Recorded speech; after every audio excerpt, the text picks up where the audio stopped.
Last year I decided to do something big, something that would really test me.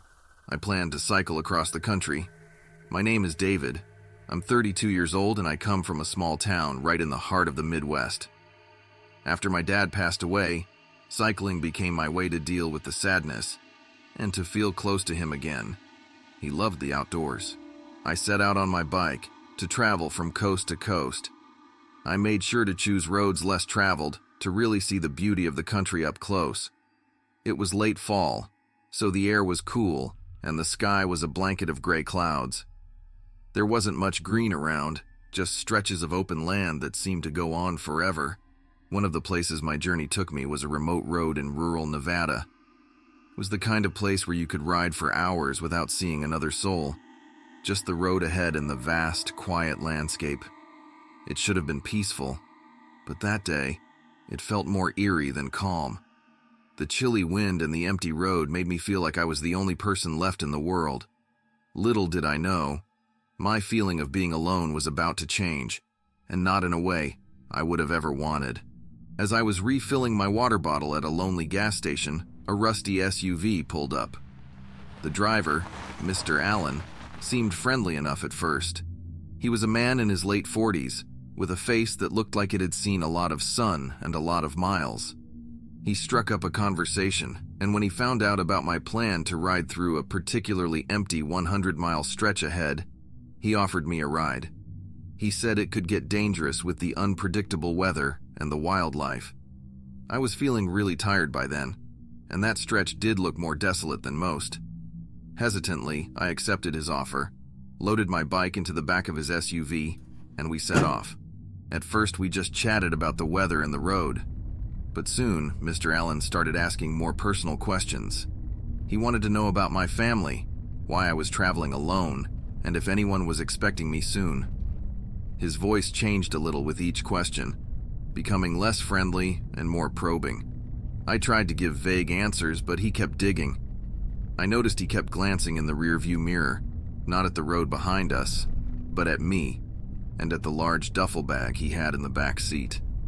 It was partly hidden under a tarp, and something about it didn't seem right. Curious and a bit worried, I asked him about the bag. He brushed off my question quickly, shifting the topic to how I was keeping myself safe on the road. His tone was odd, like he wasn't just making conversation anymore. It felt like he was assessing me, figuring me out. It was then I started to really feel uneasy, wondering if I had made a mistake by getting into the car. As Mr. Allen's questions grew more invasive, I felt a cold panic come over me. Something was off, and every instinct in me screamed that I needed to get away. So I clutched my stomach and pretended to be sick, asking him to pull over because I thought I might throw up. Thankfully, he stopped the car. "I just need some fresh air," I said, stepping out and crouching as I moved to the back of the SUV as quickly as I could. I grabbed my bike, mumbling another apology, and as soon as I had enough space between us, I pedaled off into the scrub beside the road. I ditched my bike and ducked behind a rise in the landscape, catching my breath as I watched the road. Mr. Allen waited a moment, then his expression darkened. He slammed his hands on the steering wheel in frustration and then turned the SUV around, driving back the way we came. I stayed low, my heart pounding. It was clear now he wasn't just giving a tired cyclist a ride, he was after something else. As the sun began to set, casting long shadows across the road, I saw the headlights again. Mr. Allen was back, slower this time, with a flashlight in one hand and, my stomach turned, a handgun in the other. He was searching, sweeping the light over the bushes and ditches where I hid. I held my breath, praying he wouldn't come closer. But luck wasn't on my side. The beam of his flashlight stopped just short of my hiding spot. I knew I couldn't stay there forever. As he stepped closer, his gun pointed ahead of him. I made a decision. I jumped out, using my bike as a shield, and ran towards him. Surprised, he stumbled backward, and we struggled. The gun went off, the sound echoing in the empty landscape, but thankfully, no one was hit. In the scuffle, I managed to grab the gun and point it at Mr. Allen. "One step closer and I will shoot," I yelled, my voice filled with adrenaline. Maddened, Mr. Allen slowly walked backwards back to his SUV, looking at me with an evil expression while getting back into his car. He sped off, leaving me alone in the growing darkness with my pounding heart and shaky legs. I had never been so scared in my life, but I knew I had to keep moving. I held onto the gun, just in case, mounted my bike, and didn't stop pedaling until I reached the next town. With the gun gripped tightly in my hand, I pedaled as fast as I could. Every noise made me glance back, half expecting to see Mr. Allen's SUV chasing after me. But the road behind me stayed empty, and the growing darkness made the lights of the next town a welcoming sight. As soon as I reached the town, I went straight to the police station. My hands were still shaking as I told the officers everything that had happened. They listened intently, taking notes and nodding gravely when I handed them the gun. Later, they told me that Mr. Allen had been suspected in a series of robberies and assaults on travelers. Hearing that sent a shiver through me, realizing just how close I had come to becoming another one of his victims. In the months that followed, I thought a lot about that day. The experience made me more cautious and much more aware of everything around me. I learned how important it is to trust your gut feeling when something doesn't seem right. Despite the scare, I didn't give up on cycling. It was my way to connect with the world and with my dad's memory. But now, I always made sure to take extra safety measures and kept in closer touch with my friends and family while on the road.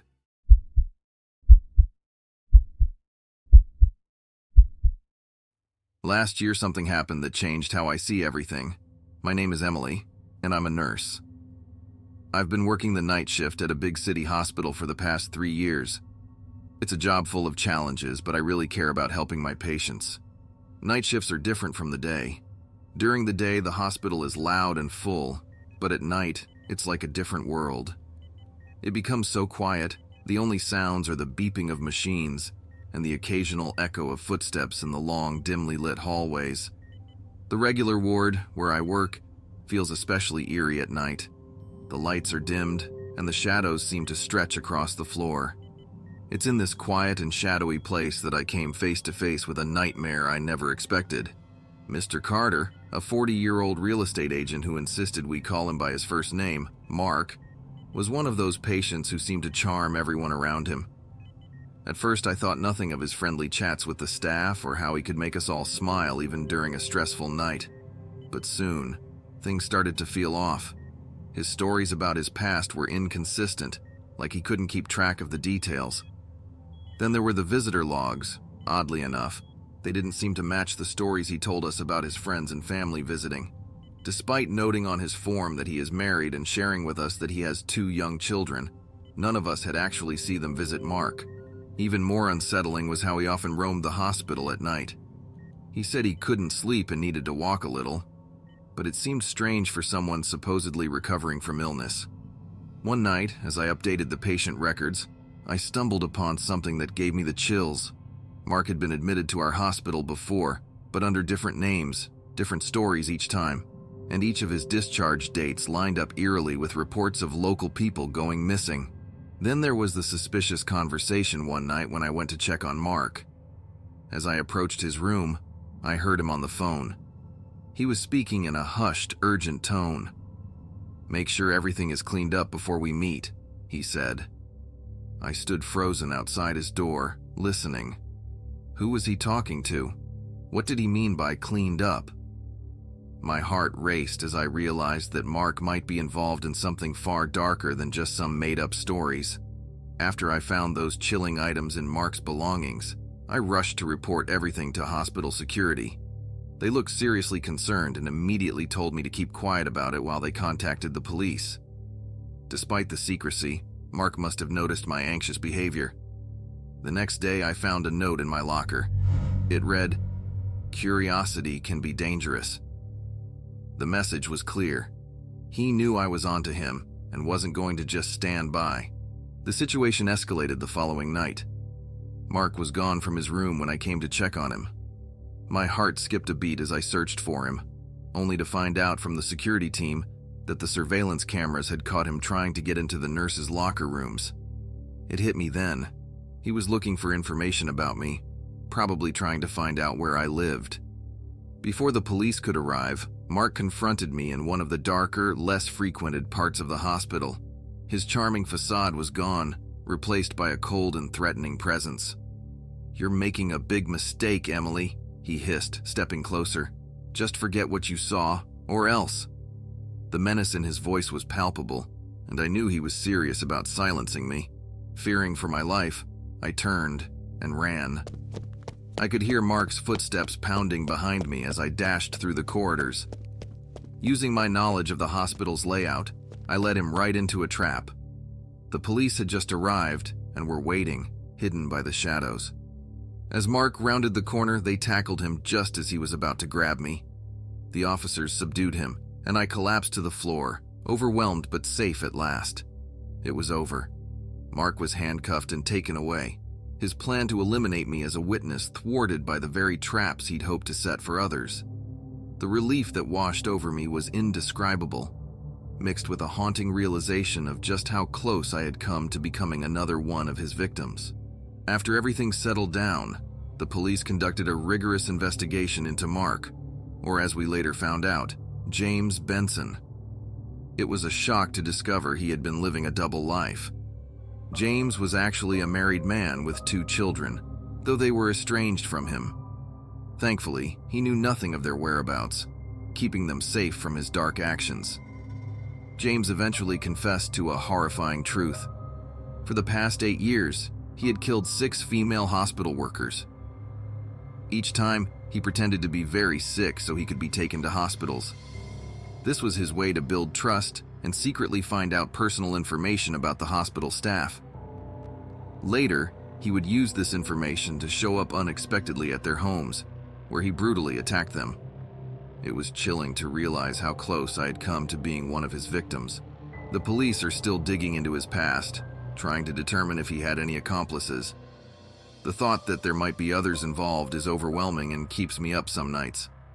But through all this darkness, there's a thought that comforts me. I played a part in stopping him from hurting anyone else. Looking back on that terrifying experience, I feel a profound gratitude mixed with the weight of what could have happened. It has taught me to cherish every day and appreciate the quiet moments. Now I approach life with a deeper awareness of the fragility and value of each day. I'm more committed than ever to my role as a nurse, knowing that beyond the care I provide, I also have a duty to protect those around me from unseen dangers.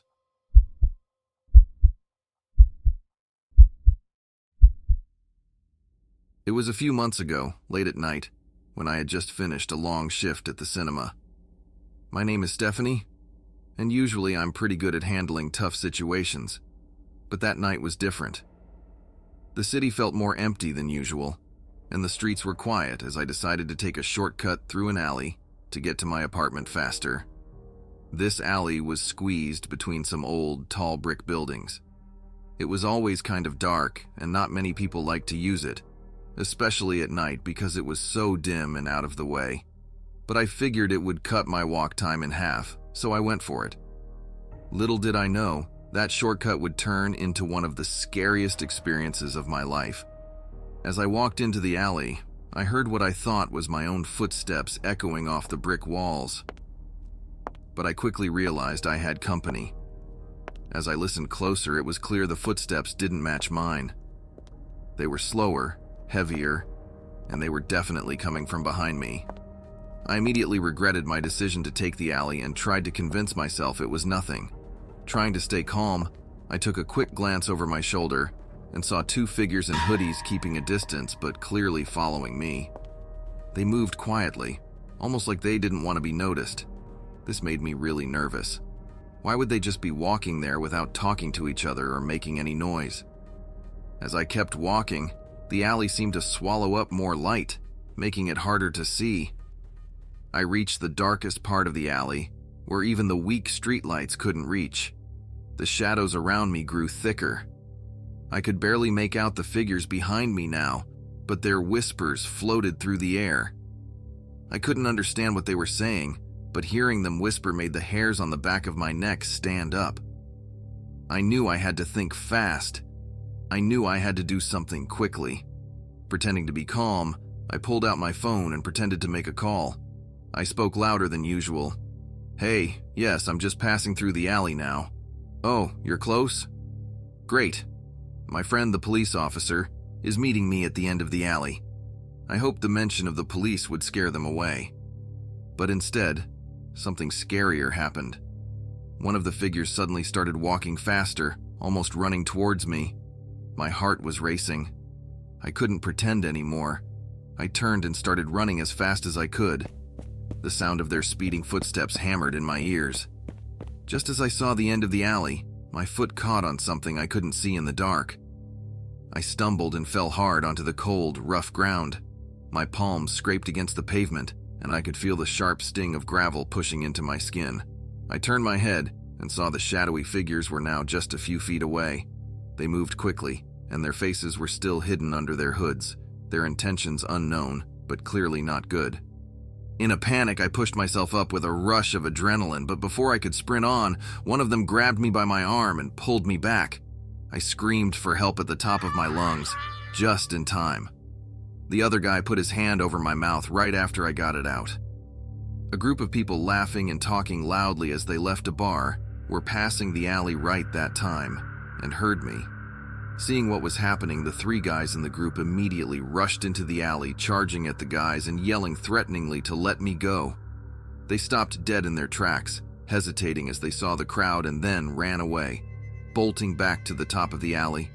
The guys tried to run after them, but they were too fast. They saw them running in opposite directions as they got to the top of the alley. I fell to my knees, crying with relief. One of the girls gave me some water from her bag. Another had already called 911. The threat was gone, but my heart was still pounding as I thanked these 5 people over and over. After the scary guys ran away, someone called the police. They came quickly but never found the 2 who followed me. One of the girls from the group outside the bar noticed I was really shaken up and had hurt my hands and knees when I fell. She was super kind and took me back inside the bar, helping me clean up and making sure I was okay while we waited for the police. The officers were really nice too.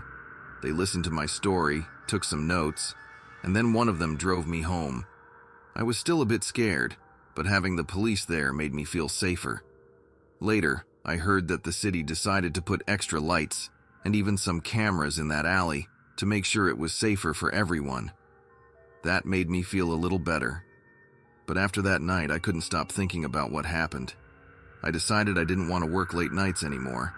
So I quit my job at the cinema and found a new job at a local store where I only have to work during the day.